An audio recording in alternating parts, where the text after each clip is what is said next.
Gold, trusted gold buyers. మీరు తాకట్టు పెట్టిన బంగారాన్ని విడిపించి ఈ రోజు ఉన్న మార్కెట్ ధరకు కొనబడను.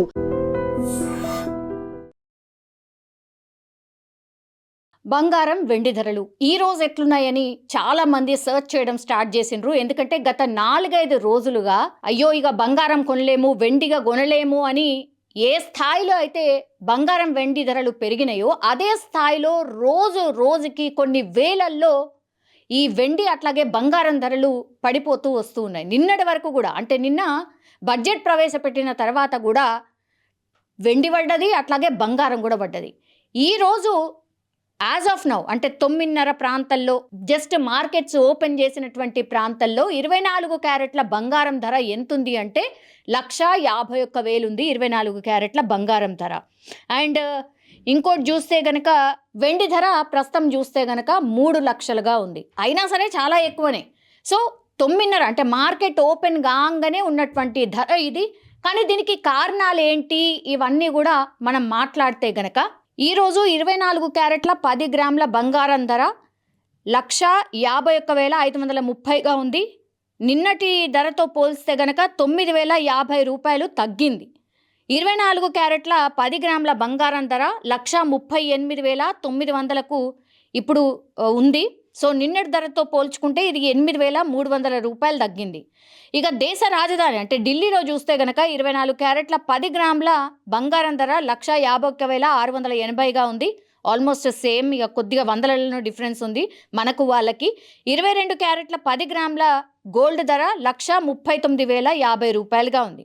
ఇక వెండి విషయానికి వస్తే గనక 5 రోజుల క్రితం 4,25,000కు కిలో వెండి ఉంది. అట్లాంటిది ఇప్పుడు ఈరోజు యాజ్ ఆఫ్ నౌ 3 లక్షలకు చేరుకుంది. అంటే నిన్నటి ధరతో పోల్చుకుంటే గనక కిలోకి 50,000 రూపాయలు తగ్గింది. అంటే హైదరాబాద్లో ఈరోజు వెండి ధర కిలోకి 3 లక్షలుగా ఉంది. దేశ రాజధానిలో కూడా కిలో వెండి ధర 3 లక్షలుగా మనకైతే స్పష్టంగా కనిపిస్తోంది. సో ఇప్పుడు కొత్త ఏడాదిలో ఇప్పుడు బంగారం వెండి ధరలు ఊహించిన రీతిలో పెరిగిపోయినాయి కాబట్టి, ఆల్ టైమ్ గరిష్టానికి చేరుకున్నాయి కాబట్టి జనవరి 30 నుంచి ఇప్పుడు బంగారం వెండి ధరలు పడిపోతూ వస్తున్నాయి.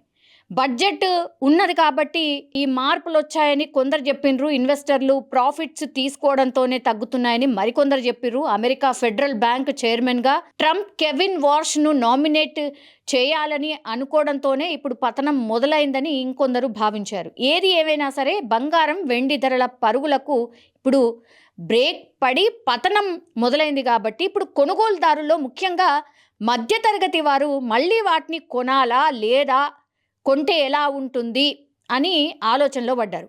బంగారం వెండి ధరలు ఇంకా తగ్గుతాయా లేక కొనేందుకు ఇదే మంచి సమయమా అని చాలామంది అయితే ఇన్వెస్టర్స్ కొనుగోలుదారుల్లో ఇప్పుడు చర్చ అయితే మొదలైంది. ఇప్పుడు యూనియన్ బడ్జెట్ 2026 అంటే నిన్న ప్రవేశపెట్టినటువంటి బడ్జెట్లో మార్కెట్లో తీవ్ర అస్థిరత కనిపిస్తోంది. గత వారం అయితే బంగారం వెండి ధరలు 1980 తర్వాత తొలిసారి ఇంత భారీగా ఒక్క రోజులోనే పడిపోయినాయి.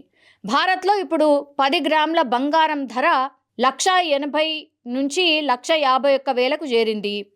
అండ్ కిలో 4,20,000 నుంచి 3 లక్షలకు చేరిపోయింది. కాబట్టి అంతర్జాతీయ మార్కెట్లో బంగారం ఔన్స్కు సుమారు $4,864, వెండి $84.66 తగ్గింది.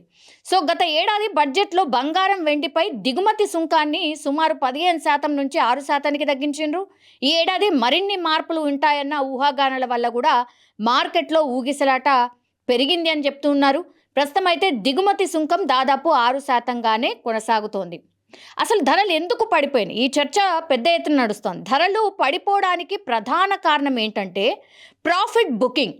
గత కొన్ని వారాలుగా ఇప్పుడు భారీ లాభాలు రావడంతో తక్కువ ధరలకు కొనుగోలు చేసిన ట్రేడర్స్ ఎవరైతే ఉన్నారో లాభాలు తీసుకోవడం స్టార్ట్ చేశారు. దీంతో మార్కెట్లో అమ్మకాలు పెరిగి ధరలు తగ్గిపోయాయి. ఈ ప్రభావం కేవలం భారత్కే కాదు, అంతర్జాతీయంగా కూడా బంగారం ఔన్స్కు $5,600 పై స్థాయి నుంచి $5,160, $5,320 మధ్యకైతే తగ్గిపోయింది. అండ్ వెండి కూడా $121 నుంచి 108 నుంచి $111 దిగొచ్చింది. సో భారీ పతనం తర్వాత కూడా తక్కువ స్థాయిలో కొనుగోలు పెరుగుతున్నాయి. దేశీయంగా బంగారం ధర 1,57,000 నుంచి 1,59,000 వరకు మద్దతు ఉండబోతోంది అని ఒకటి. వెండి కూడా కిలోకి 3,55,000 నుంచి 3,60,000 వరకు నిలకడగా ఉండొచ్చు అని కూడా ఎక్స్పెక్టేషన్ చేశారు. ఇటీవల బంగారం వెండి ధరల పతనాన్ని అయితే భారీ పెరుగుదల తర్వాత వచ్చిన సాధారణ సవరణగా అయితే నిపుణులు అయితే చెప్తున్నారు. ధరలు పూర్తిగా కుప్పకూలే పరిస్థితి లేదు, ఇక స్థిరంగా ఉంటుంది అనే అభిప్రాయం కూడా వ్యక్తమవుతోంది. ఇన్వెస్టర్ల డిమాండ్ ఇంకా బలంగానే ఉంది కాబట్టి భారీగా ధరలు తగ్గిన ప్రతిసారి కొనుగోళ్లు పెరగబోతున్నాయి. దీర్ఘకాల పెట్టుబడిదారులు ఒక్కసారిగా మొత్తం డబ్బు పెట్టకుండా దశల వారీగా కొనుగోలు చేయడం మంచిదని నిపుణులు అయితే సూచిస్తున్నారు. తాత్కాలిక ట్రేడర్లకు మాత్రం ఇంకా ఈ ఊగిసలాట కొనసాగచ్చు, జాగ్రత్తగా వ్యవహరించాలి అని కూడా హెచ్చరిస్తూ ఉన్నారు. బంగారం వెండి ధరల్లో వచ్చినటువంటి ఈ తగ్గుదల తాత్కాలికమే, దీర్ఘకాలంలో మళ్ళీ బలపడే అవకాశాలు ఉన్నాయని విశ్లేషకులు అయితే భావిస్తున్నారు. ఎందుకంటే పెళ్ళిళ్ళు ఉన్నాయి, శుభకార్యాల కోసం అయితే ఆభరణాలు కొనాలి అనుకునే వారికైతే ఇది మంచి అవకాశం అని కూడా భావిస్తూ ఉన్నారు. ఒక రకంగా చెప్పాలంటే నిజంగానే ఇది ఒక గుడ్ న్యూస్ కూడా. ఎందుకంటే ఎంత భారీ మొత్తంలో వెండి అట్లాగే బంగారం పెరిగింది కాబట్టి దగ్గర 2 లక్షలు ఇక అవుతుంది అని ఎక్స్పెక్ట్ చేసిండ్రు. కానీ వరుసగా దగ్గర 1,95,000 దగ్గర నుంచి ఇప్పుడు 1,51,000 అంటే 40,000 బంగారం దిగింది. వెండి విషయానికి వస్తే 4,20,000 ఎక్కడ, ఇప్పుడు 3 లక్షలు ఎక్కడ. అందుకని ఇంకా కూడా దిగే అవకాశం ఉంది. తొందరపడద్దు, ఇప్పుడు కొనుగోలు చెయ్యకండి అనేటువంటి మాట ఒకటి చెప్తున్నారు. తర్వాత ఇప్పుడు ఎట్లాగో పెళ్ళిళ్ళు ఉన్నాయి, శుభకార్యాలు ఉన్నాయి కాబట్టి వాళ్ళకు చాలా చాలా హ్యాపీ.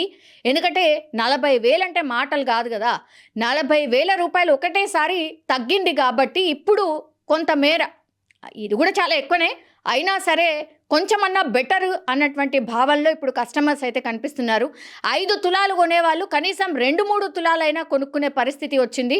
ఇది కొంత సంతోషదాయకం అన్నటువంటి మాట. ఇప్పుడు ఎవరైతే పెళ్ళిళ్ళు కానీ శుభకార్యాలు ఎవరైతే చేసుకునే వాళ్ళు ఉన్నారో వాళ్ళకు కొంత ఊరట అని మాత్రం చెప్పొచ్చు. కానీ ఈ ధరలు నిలకడగా ఉంటాయా అంటే ఏమో ఆ పరిస్థితి అయితే కనిపించట్లేదు. ఎవరైతే కొనాలనుకుంటున్నారో వాళ్ళు మాత్రం ఆగాలి అన్నటువంటి మాట నిపుణులైతే సూచిస్తున్నారు. నిజంగా ప్రస్తుతం ఉన్నటువంటి సమాజం దేనికి ప్రయారిటీ ఇస్తుంది? ఆర్థిక సంబంధాల చుట్టూ మాత్రమే తిరుగుతుంది. మళ్ళీ ఎన్నికలంగానే చాలా విరక్తి కలుగుతాను. మంచి అనిపిస్తుంది కదా, లేడీస్ కూడా ఛాలెంజింగ్ జాబ్స్ చేసినప్పుడు చాలా బాగుంటుంది. ట్రాఫిక్ అసిస్టెంట్స్ గా నియమించిన ట్రాన్స్జెండర్స్ అందరితో సాల్యూట్ చేయించుకుంటున్నారు.